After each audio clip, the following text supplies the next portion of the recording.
Les diamants sont les meilleurs amis d'une femme, surtout lorsque son petit ami, que rien n'arrête, braque des bijouteries pour satisfaire les besoins en drogue du couple.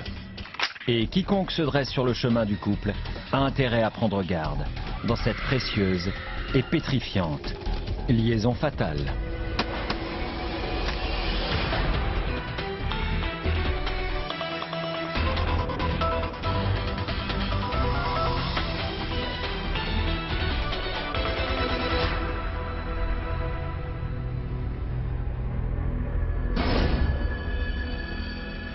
Atlantic City, dans le New Jersey.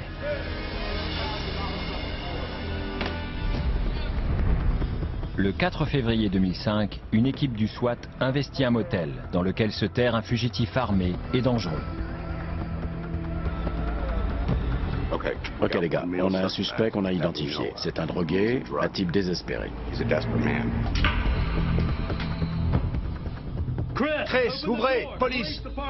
Un négociateur tente de le persuader de se rendre. On veut que personne ne soit blessé, d'accord? J'ai aucune raison de sortir d'ici. On arrête ça, d'accord? Qu'on en finisse. Non, ça va pas se passer comme ça. Christopher DiMeo, 23 ans, évalue ses chances. Un dénouement sans effusion de violence apparaît peu probable. Comme DiMeo l'a montré par le passé, il est prêt à tout pour obtenir ce qu'il veut. Chris, ouvrez, police!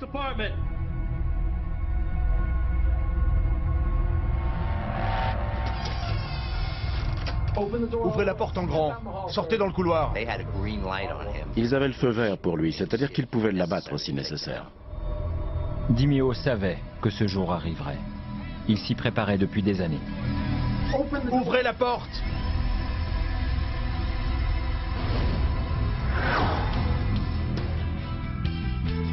Sa folie criminelle prend racine dans le sud de la Californie, au mois d'août précédent qu'il passe chez ses grands-parents, à San Marcos.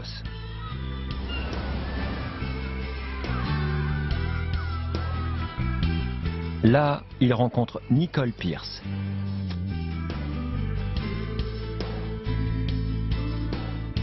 Entre eux, c'est le coup de foudre. Et ils partagent un sombre secret.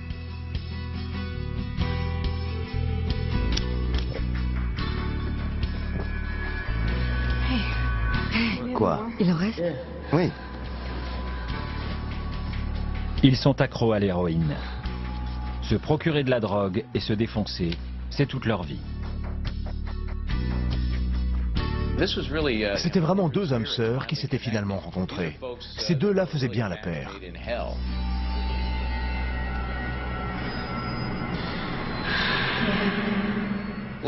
Comme la plupart des accros, Nicole doit voler pour se payer ses doses. Résultat, à l'âge de 20 ans, elle se retrouve en prison. Quand rencontre-t-elle DiMeo? Juste après sa sortie de prison. DiMeo aussi connaît la vie derrière les barreaux. Il est en liberté conditionnelle après une condamnation de 3 ans de prison pour vol d'armes et de bijoux. Leur vie à tous les deux tourne autour de l'héroïne. C'est la chose la plus importante pour eux. Plus importante que toute relation, plus importante que n'importe quoi d'autre quasiment. C'est la seule chose qui leur apporte une sensation de bien-être. Une fois ensemble, ils se servent l'un de l'autre pour nourrir cette addiction.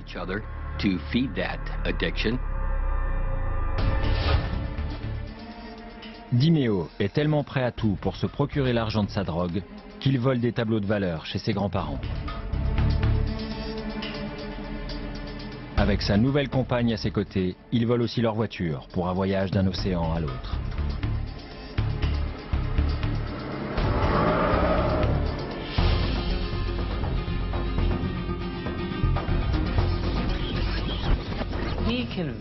Il a convaincu Pierce de partir avec lui à l'autre bout du pays, comme Bonnie et Clyde.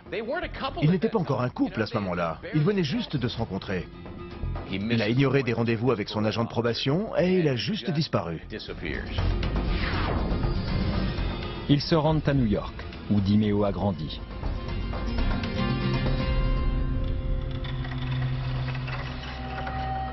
Ils deviennent amants, mais sont bientôt fauchés. Et ils ont absolument besoin de leur dose. Tu sais de quoi j'ai besoin. Détends-toi. Tu sais de quoi j'ai besoin, d'accord? L'état de manque est une horreur pour les accros à l'héroïne. Fortes angoisses, grand stress, grande irritabilité. Leur corps tremble, ils vomissent. Ils ont ces réactions physiologiques extrêmes quand ils sont en manque d'héroïne. J'en peux plus.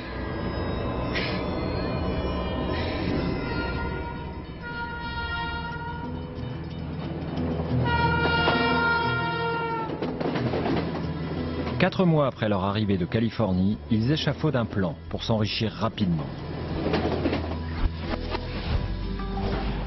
Glen Head, sur Long Island, un symbole de richesse et de privilèges, avec ses résidences huppées de plusieurs millions de dollars et ses golfs luxueux. La criminalité y est très faible. Et DiMeo est sûr qu'il en va de même avec la sécurité. Quand il entre en toute décontraction chez G&G Jewels. Bonjour monsieur. Bonjour. Vous désirez? Je cherche une bague pour ma petite amie. On va se marier. Ah, c'est merveilleux. Oui. J'appelle mon patron, il sera ravi de vous aider. Ok. Un instant. Ce monsieur veut voir des bagues. Bien sûr. Thomas Renison est le gendre du propriétaire. Vous avez une idée précise en tête? Non, aucune idée. Renison était un peu comme le maire de cette petite communauté. Il tenait la bijouterie et il y était 6 jours par semaine. Les gens l'appréciaient. Il était simplement en train de vendre une bague de fiançailles et l'instant d'après... Quand il a appuyé sur la gâchette, il avait l'intention délibérée de tuer M. Renison. En quittant la bijouterie, son seul souci était de fourguer les bijoux pour acheter de l'héroïne.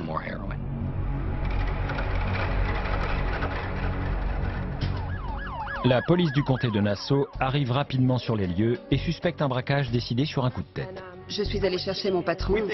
On pensait que c'était ce qu'on appelle un braquage à la va-vite. Il est entré, a pris les bagues et s'est enfui.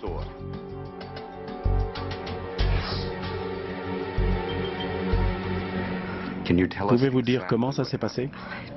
C'était un client normal. Il est entré, il voulait voir des bagues de fiançailles pour sa petite amie. Il n'y a pas de caméra de surveillance. Les enquêteurs doivent donc se fier à la mémoire de l'employé. Dans les 70 kilos, blanc.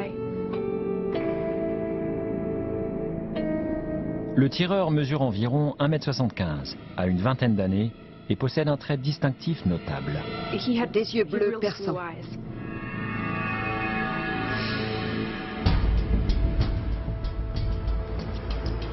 Des barrages sont dressés sur les routes.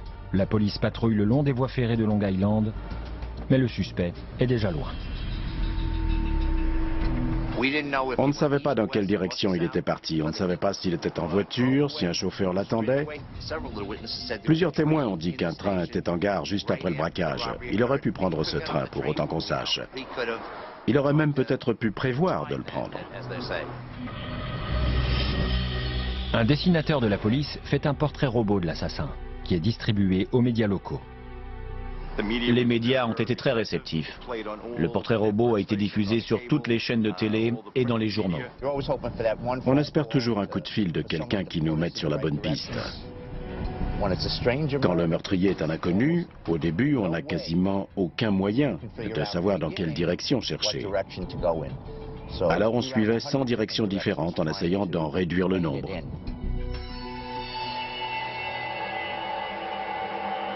Bonne qualité. Chris DiMeo ne perd pas de temps pour fourguer les bijoux volés.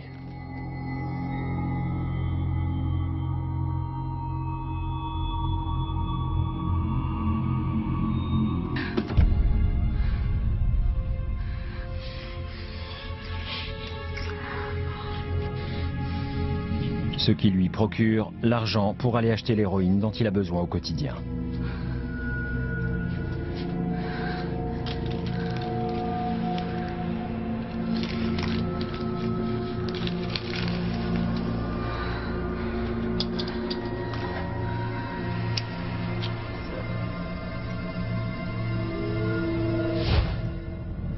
Le battage médiatique et le portrait robot donnent des résultats.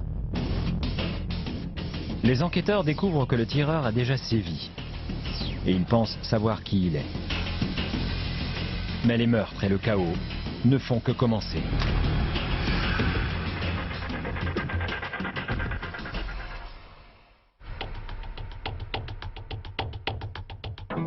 Les enquêteurs de Glen Head, État de New York, recherchent un braqueur qui s'est enfui avec plus de 100 000 $ de bijoux après avoir abattu le gérant de la boutique.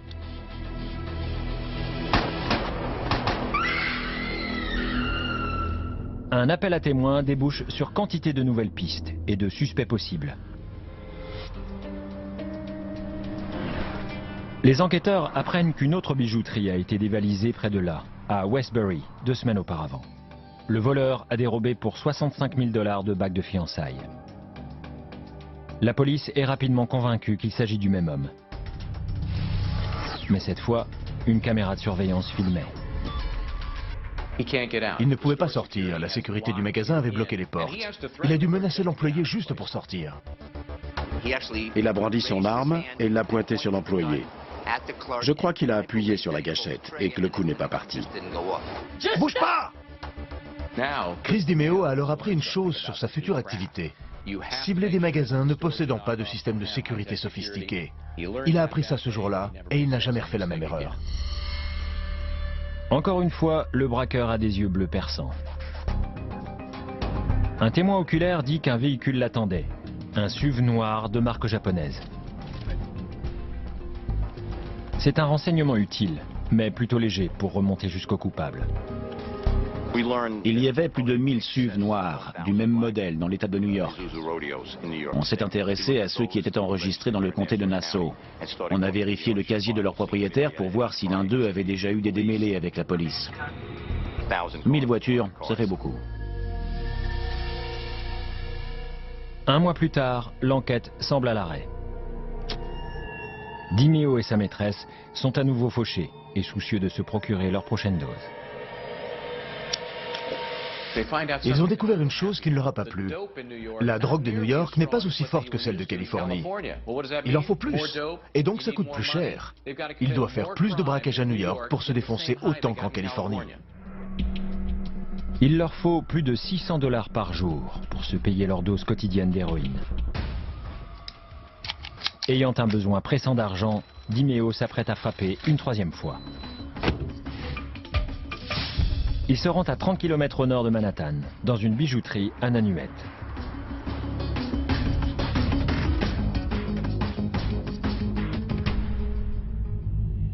C'est le mode opératoire habituel. Il engage la conversation avec l'employé, demande à voir des bagues de valeur, puis sort son arme. Il entrait dans une bijouterie comme un client normal, et puis il la braquait. La seule différence dans ce cas, c'est qu'il n'a pas tué l'employé. Il s'enfuit encore, avec des bagues pour une valeur de 80 000 $. Mais cette fois, il ne tire pas. Des témoins déclarent qu'ils l'ont vu monter dans un SUV noir. Et qu'il a des yeux bleus perçants. S'ensuit un nouveau battage médiatique qui donne finalement à la police la piste qu'elle attend. Une femme reconnaît le suspect présumé sur le portrait robot. Et sur une photo d'identité judiciaire. Elle a immédiatement identifié Chris DiMeo sur une photo prise après une arrestation dans le comté de Nassau quelques années plus tôt. Elle était sûre à 100%. DiMeo devient le suspect principal et les enquêteurs fouillent en profondeur dans son passé. Depuis sa naissance, la clé de voûte de toutes les relations de DiMeo, de tous les milieux qu'il connaît, c'est l'héroïne. Ses parents biologiques étaient tous les deux accros. Le père est parti durant la prime enfance de DiMeo. Il a été élevé dans un environnement où sa mère se droguait et avait une ribambelle de petits amis dont elle n'attendait qu'une chose, qu'ils l'entretiennent plus ou moins, afin qu'elle puisse satisfaire son addiction à l'héroïne. Maman, réveille-toi. Maman, lève-toi. Non, non, laisse-moi tranquille. La maman ne travaille pas beaucoup. Elle fait des petits boulots par-ci par-là, du babysitting. Elle survit parce que c'est une tapeuse professionnelle, une sangsue. Mari, amant, famille, tout le monde paye pour l'entretenir. Et c'est tout ce que connaît DiMeo. Pourquoi t'as pas rangé ta chambre avant d'aller à l'école? Sa mère se remarie alors qu'il a 7 ans. Mais DiMeo n'aime pas son nouveau papa. Il maltraite le petit Christopher DiMeo. Il lui apprend à considérer les autres comme des objets. Bon, tu vois le raton laveur? Tiens bien le fusil. Voilà. Il lui a fait tuer un raton laveur juste pour le plaisir. Tu veux être un homme, non? Alors tire, tue le raton laveur. Quel genre de message le beau-père fait passer au garçon? Hé, c'est rien, tuer un raton laveur par-ci par-là, où est le problème? Tire! Le problème, c'est qu'en grandissant, on se dit que ce n'est rien de tuer. Peu importe s'il s'agit d'animaux ou de personnes. Au final, il considère les gens comme il considérait ces animaux. Il ne ressent aucune émotion pour quiconque. À l'âge de 11 ans, il vole 1000 $ pour acheter du cannabis. À la même époque environ, il est accusé de vol et de violence sur un autre enfant.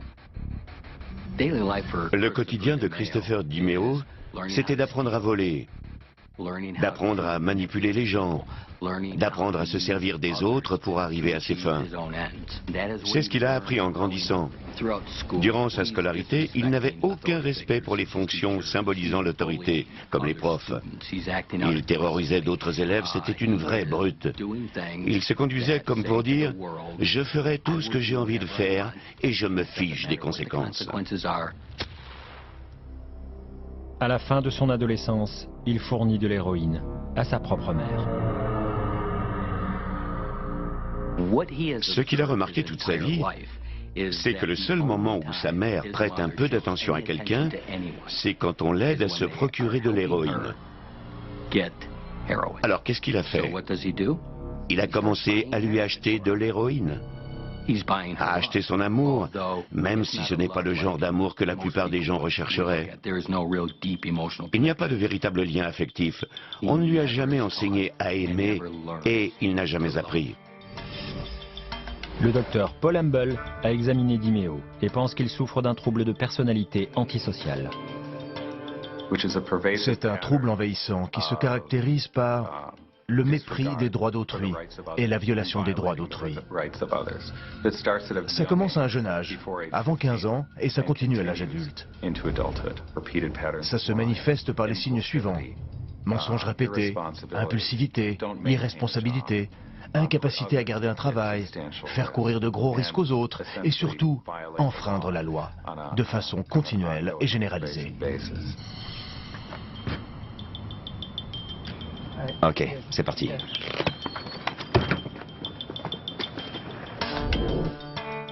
Chris DiMeo et Nicole Pierce partent à 100 km environ à l'est de Nanuet, à Fairfield, sur la côte d'Or du Connecticut. Le comté le plus opulent du 3e État le plus riche du pays en termes de revenus par habitant. Tourne là. Mais ils ne sont pas là pour faire du tourisme. Nicole Pierce entre sans la moindre gêne dans une bijouterie connue située face au poste de police. J'aimerais voir des bagues avec des diamants. Pour les propriétaires Tim et Kim Donnelly, la journée qui s'annonçait normale va très vite mal tourner.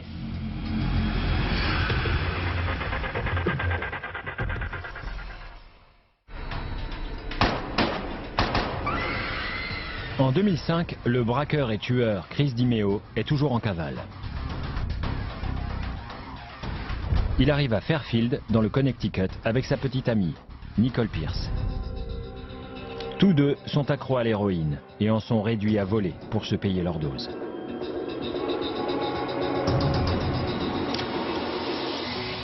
Pierce est sur le point de prouver qu'elle peut être aussi mauvaise que son compagnon.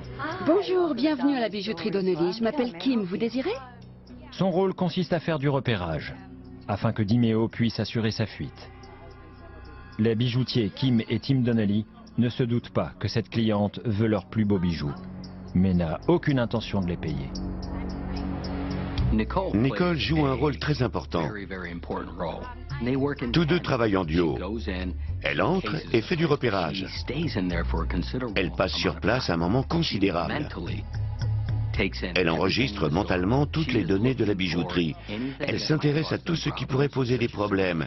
Les caméras de surveillance, les alarmes, le nombre d'employés, s'il y en a qui risquent de résister.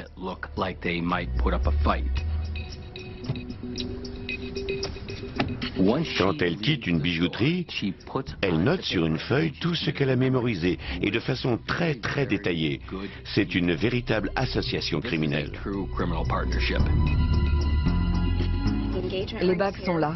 C'est l'arrière du magasin? Oui. Oui, et là c'est la porte qui donne sur le trottoir. Tourne-la. La nouvelle cible est choisie. Une bijouterie qui n'a pas de vidéosurveillance. Demain, DiMeo va une fois de plus semer la terreur dans une ville qui ne se méfie pas.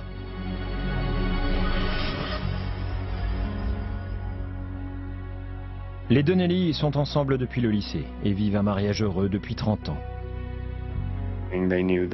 Ils connaissaient les risques liés au fait de vendre des bijoux, mais je crois qu'ils n'ont jamais envisagé de se retrouver dans une situation de vie ou de mort dont ils ne pourraient pas sortir. 7 semaines après le meurtre de Thomas Rennison, Chris DiMeo est prêt pour un nouveau braquage, mais décide de se faire un shoot d'héroïne pour se donner du courage. Nicole Pierce est ravie de s'en faire un aussi, mais elle a pris une grande décision. Et elle a dit, bon, je ne veux pas rester dans les parages. Emmène-moi à la gare, ok? Ok. En gros, elle prend psychologiquement ses distances avec ce qui pourrait éventuellement se passer en matière de violence. Bon. À plus. À ce moment-là, elle sait que Christopher DiMeo a déjà tué et qu'il pourrait bien recommencer. Il la dépose et elle rentre à l'appartement qu'ils habitent dans le Queens. Bonjour. Bonjour, par ici. Mais rien ne va détourner Chris DiMeo de son but. Vous désirez? Je voudrais une bague pour ma fiancée. Bien, bien. C'était tellement gonflé de rentrer dans une bijouterie qui était dans une rue principale d'une ville assez grande, juste en face du poste de police. On compte se marier. Bien, mes félicitations. Il use de son baratin habituel pour mettre le personnel à l'aise. Celles-ci sont très jolies. N'oublie pas qu'on a de jolis bracelets aussi. Ah, oui. Waouh. Absolument. Vous auriez des diamants à me montrer? Peut-être quelques-uns ici. Un instant, voyons. Oui. Il est très à l'aise quand il est dans une bijouterie, très engageant avec les employés. Il attend exactement le bon moment, et puis il braque. Qu'est-ce qui vous prend? Qui allons-nous voir cette fois? Jekyll ou Hyde? Touche pas au téléphone! Il n'éprouve aucune émotion pour les autres êtres humains.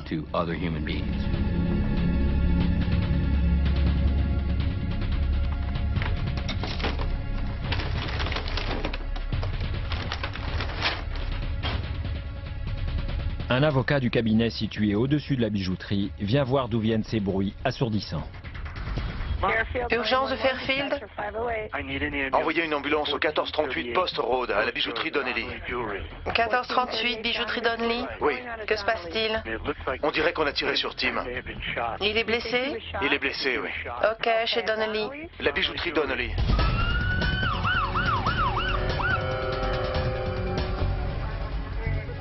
Alors? 5 blessures par balle à la tête. Son état est critique. Où est l'autre? De l'autre côté du comptoir. Malgré des efforts désespérés pour les sauver, les Donnelly ne survivent pas à leurs blessures. Il avait l'intention de tuer les Donnelly. On ne pointe pas un flingue et on ne tire pas autant de balles sur des gens sans avoir l'intention de tuer.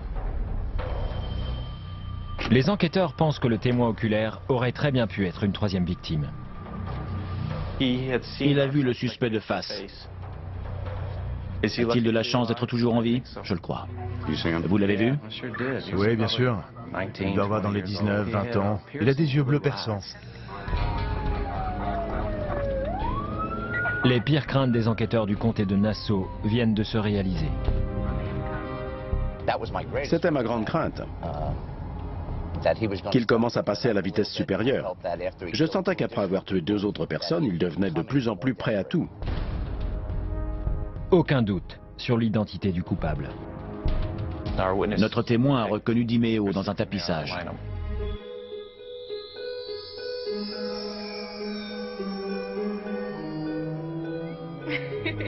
DiMeo et sa maîtresse ont encore une fois volé pour des milliers de dollars de bijoux et de pierres précieuses.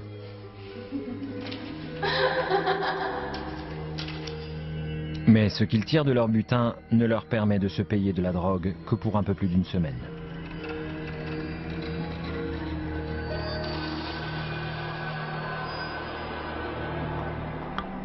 Les tests balistiques confirment que le pistolet utilisé dans le double meurtre du Connecticut est le même que celui qui a servi à tuer Thomas Rennison à Long Island. Un avis de recherche est émis dans tout le pays à l'encontre de Chris DiMeo.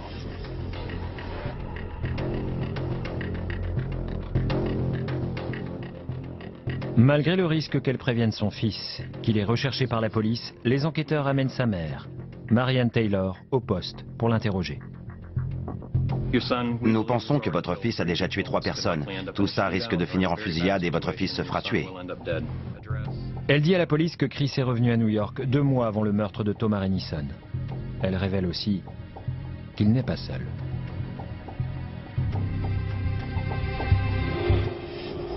Il est avec Nicole Pierce. Les enquêteurs apprennent aussi que le témoin qui a parlé de la voiture dans laquelle s'est enfui DiMeo s'est trompé de marque. Il se sert du véhicule volé à ses grands-parents. La mère indique à la police des endroits où il pourrait se cacher. Vous auriez des informations à nous donner? Ça aiderait. J'ai un numéro de téléphone. Les enquêteurs font appel aux officiers de la police fédérale pour localiser le téléphone portable de DiMeo. Ils ont un équipement spécialisé pour localiser les portables. Ils ont de la chance. Heureusement, le téléphone était allumé. Il était encore en activité. Et dans les 24 à 36 heures, on a pu le situer du côté d'Atlantic City. Le téléphone est localisé dans un motel, à quelques rues du commissariat d'Atlantic City, dans le New Jersey. La police et des agents fédéraux cernent le motel. Ok les gars, on a un suspect qu'on a identifié, c'est un drogué, il est recherché pour 3 homicides, c'est un type désespéré. J'ai parlé au gérant du motel, il est dans la chambre 204.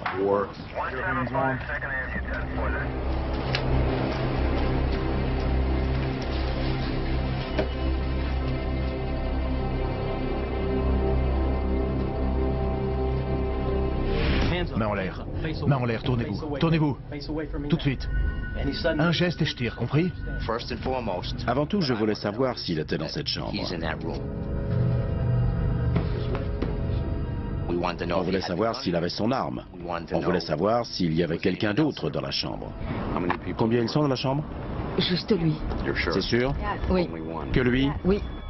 Un négociateur essaie de persuader DiMeo de se rendre. Allez, Chris, on veut que personne ne soit blessé, d'accord? J'ai aucune raison de sortir d'ici. On arrête ça, d'accord? Qu'on en finisse. Non, ça va pas se passer comme ça. Ils devaient le considérer comme armé et extrêmement dangereux. Ils ne savaient pas comment ils pouvaient réagir. Chris, ouvrez! Police! Le SWAT a l'autorisation de l'abattre, si nécessaire. Ouvrez la porte en grand. Sortez dans le couloir. Ouvrez la porte! Je pensais qu'il était fort probable que ça finisse en fusillade. Ouvrez la porte!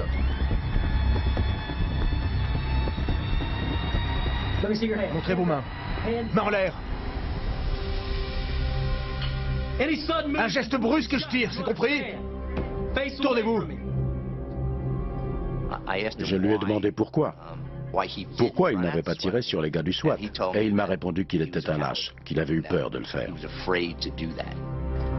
Reculez vers moi. Il n'est pas rare de voir des tueurs faire preuve de sang-froid quand ils ont l'avantage, mais s'écrouler complètement quand la situation n'est plus à leur avantage. Finalement, ce sont de vrais lâches. Reculez vers moi. Encore. Reculez.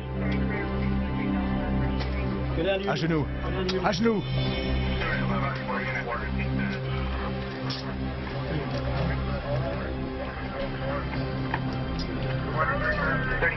Des agents de 4 services différents attendent de l'interroger. De son côté, la compagne de DiMeo révèle tout. Nicole, on doit déterminer votre degré d'implication dans tout ça. Bon, je vous ai aidé, non? Je ne voulais pas que quelqu'un soit blessé. C'était comme si elle avait eu une illumination pour la première fois depuis très longtemps. Comme un éclair de lucidité à travers le brouillard d'héroïne qu'elle a dans la tête. Et dans cet éclair de lucidité, elle a compris la gravité des faits. Elle dit à la police que lorsqu'elle a rencontré DiMeo, l'affinité a été immédiate. L'affinité était évidente. Elle passait par la drogue. Ils devaient en avoir pour exister. Ils devaient en avoir pour cohabiter. Dans leur cas, le lien était encore plus marqué car il était le fournisseur. Alors ils ne partageaient pas juste la défonce. Ils ne partageaient pas juste l'héroïne. Elle dépendait de lui pour avoir sa dose. Qui conduisait? Pierce reconnaît que DiMeo était l'auteur du braquage de Glen Head et du précédent, à Westbury. Elle révèle ensuite une chose étonnante qui surprend les enquêteurs. J'ai appris depuis longtemps qu'on n'a jamais tout vu. Mais ça, c'était plutôt inattendu.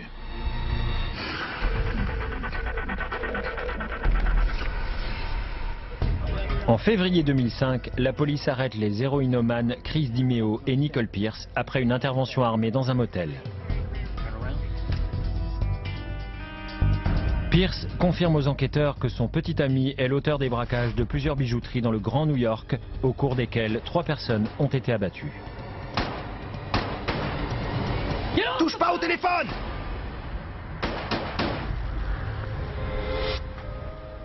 Elle déclare qu'à leur arrivée de Californie, ils ont rencontré la mère de Chris, Marianne Taylor.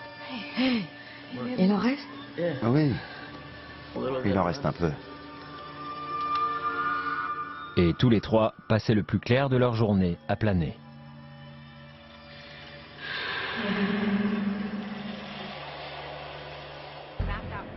Pierce livre des infos étonnantes aux enquêteurs. Je ne conduisais pas, c'était sa mère. Sa mère? Sa mère conduisait. Oui, j'étais sur le siège passager, je ne conduisais pas. Elle révèle que la mère de DiMeo a activement encouragé son fils à braquer la bijouterie de Glen Head. Marianne Taylor a aidé au repérage de la boutique et a élaboré un plan. Elle apprend aux enquêteurs que 40 minutes après l'entrée de Chris dans la bijouterie, sa mère l'a appelé sur son portable et lui a dit de passer à l'action.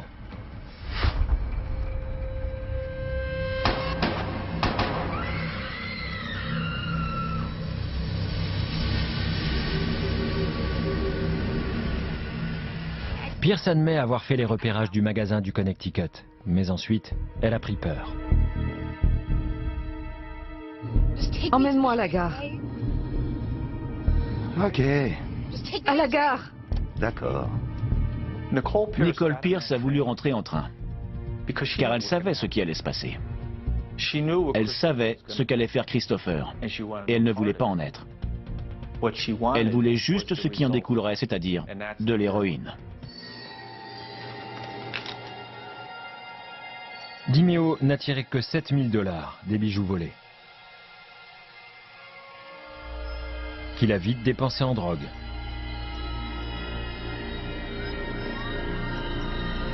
Pierce a rapidement appris que le dernier braquage était le plus meurtrier. Elle a remarqué qu'il était agité. Elle lui a demandé ce qui n'allait pas. Et selon les dires de Nicole, il a répondu « ça s'est mal passé ». Puis, elle nous a dit que plus tard, elle avait vu des infos à la télé sur le double homicide de Fairfield. DiMeo a alors appris par les informations que la police le recherchait. Pierce et lui sont donc partis pour Atlantic City.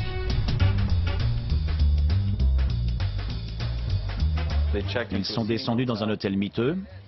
Ils ont joué un peu au casino et dépensé beaucoup d'argent en héroïne.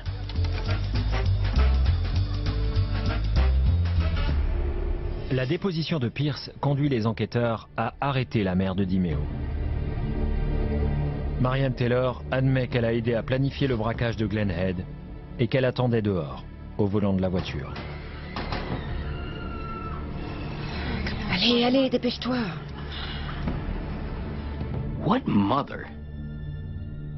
Quelle mère pousserait son propre fils à des actes qui, et d'un, pourraient le mener en prison, et de deux, pourraient dégénérer au point où il risquerait de tuer quelqu'un ou de se faire tuer. Et elle l'a fait sans le moindre remords, sans culpabilité. Cette mère est probablement la plus égocentrique de ces trois-là. Elle n'a pas de véritable sentiment pour son fils, qu'elle voit juste comme quelqu'un qui peut l'aider à se procurer ce dont elle a besoin, c'est-à-dire de l'argent pour acheter de l'héroïne. Elle est incapable d'aimer son propre fils. Après l'homicide de Renison, dans lequel elle était impliquée, elle a fui l'État et s'est rendue d'elle-même 3 semaines en désintox. Je pense que c'était pour essayer de se forger un alibi. Chris DiMeo, sa petite amie et sa mère sont tous trois inculpés du braquage de Glen Head et du meurtre de Thomas Renison.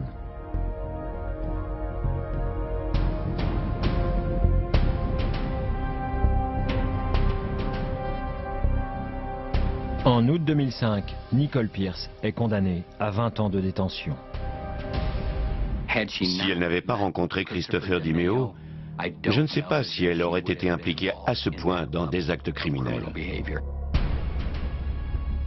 Le même mois, Chris DiMeo plaide coupable de l'assassinat de Thomas Renison et des 3 braquages de New York en échange d'une condamnation à perpétuité sans possibilité de liberté conditionnelle et d'une réduction des charges retenues contre sa mère. Il a fait cela pour la même raison qu'il lui achetait de l'héroïne. Il essayait toujours d'obtenir un minimum d'attention de sa part. Et il n'a jamais pleuré pour aucune des victimes de ses crimes. Il a pleuré pour sa mère. Et c'est tout. C'est la seule émotion qu'il manifestera. Les enquêteurs pensent aussi qu'il espère que cette sentence dissuade la partie civile de faire pression pour qu'il soit extradé afin de répondre des meurtres du Connecticut. Il essayait de sauver sa vie, car il savait que la peine de mort avait cours dans le Connecticut. Pour son rôle dans le braquage de Glen Head, Marianne Taylor est condamnée à 15 ans derrière les barreaux. C'était une junkie à 20 ans, c'est une junkie à 40 ans. Au terme d'une interminable procédure juridique, DiMeo apprend qu'il va être jugé pour les meurtres des Donnelly. Touche pas au téléphone!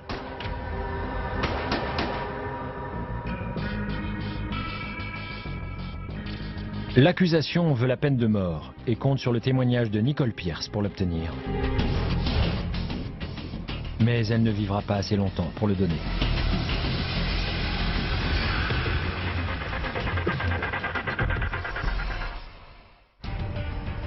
En février 2011, le voleur de bijoux et triple meurtrier Chris DiMeo comparaît en justice dans le Connecticut pour son dernier braquage.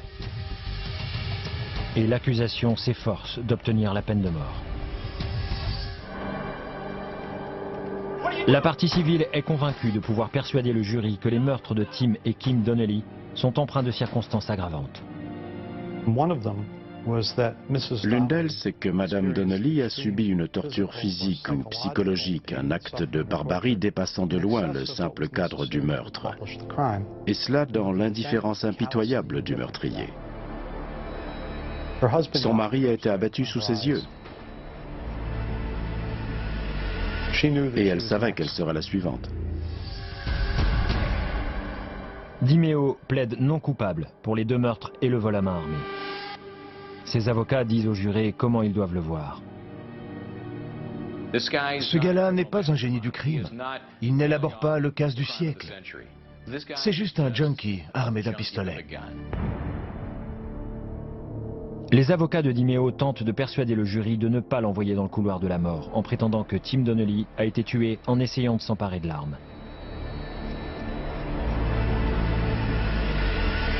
Il a dit que M. Donnelly avait tenté de s'emparer du pistolet, puis qu'il a entendu un cri et qu'il était dans les vapes. Cette explication est d'une ressemblance frappante avec celle qu'il a donnée pour la mort de Thomas Rennison. Deux fois la même. Une déduction raisonnable aurait été de penser que c'était pure invention. Nicole Pierce accepte de témoigner contre son amant. Mais avant de pouvoir aller à la barre, elle apprend qu'elle est atteinte d'un cancer du col de l'utérus en phase terminale. L'accusation enregistre son témoignage vidéo dans sa chambre d'hôpital. Elle révèle que leur consommation de drogue prenant des proportions démesurées, elle avait réalisé un bref instant qu'il devait arrêter. Avez-vous, à un moment, indiqué à l'accusé que vous vouliez arrêter de prendre de l'héroïne? Oui. Et l'accusé a-t-il, à un moment donné, exprimé un avis sur le fait d'arrêter de se droguer à l'héroïne? Je lui ai demandé si on ne pouvait pas prendre de la méthadone. J'avais même pris un rendez-vous à la clinique, mais il a refusé de venir. Comment ça, on en a déjà plus?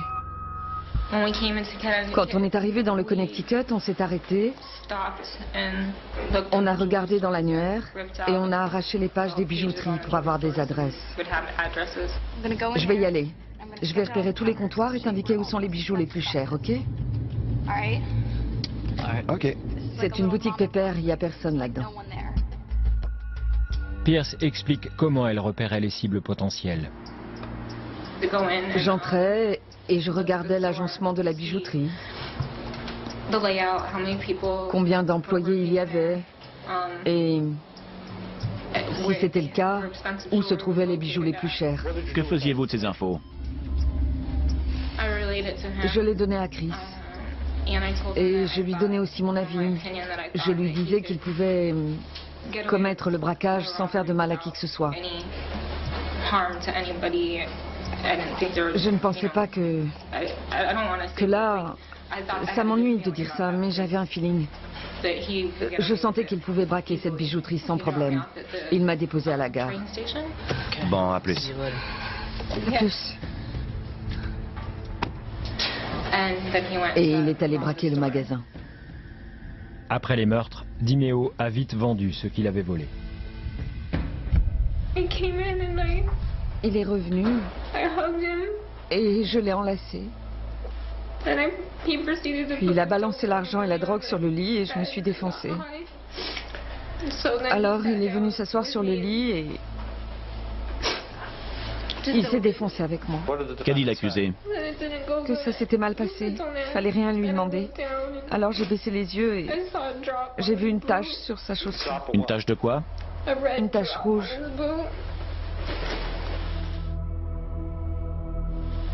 Il s'est déshabillé.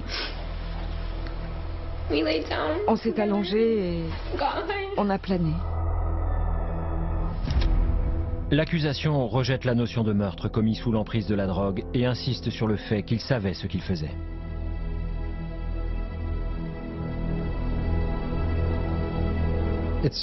Il est significatif que DiMeo se soit shooté avant d'entrer dans la bijouterie et de finir par tuer Monsieur et Madame Donnelly, car tout indique qu'il était bien, qu'il fonctionnait, qu'il était conscient de ce qui se passait, qu'il ne subissait pas les affres de l'état de manque qui aurait pu oblitérer ses facultés.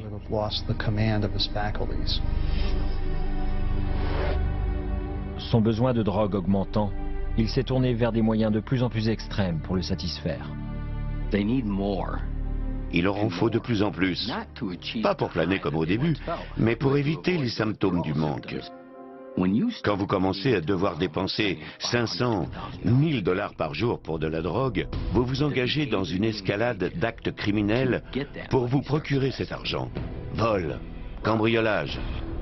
Vous vous placez vous-même dans une situation qui appelle la violence.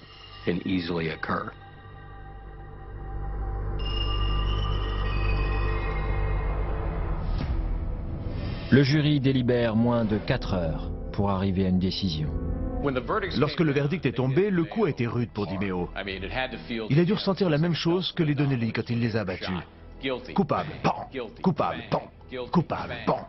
Coupable, pan. C'était fini pour lui. Christopher DiMeo était une bombe à retardement. À tout moment, il aurait pu tuer. Durant le délibéré pour la sentence, DiMeo fait des excuses larmoyantes à la famille Donnelly. Je suis content qu'il ait reconnu que c'était sa responsabilité et celle de personne d'autre. Quelle différence ça peut faire dans l'absolu? Je n'en sais rien, mais pour moi au moins, c'était quelque chose. La plus grande crainte de DiMeo est évitée. Il écope de la même peine qu'à New York. Finir sa vie derrière les barreaux au lieu d'être envoyé dans le couloir de la mort.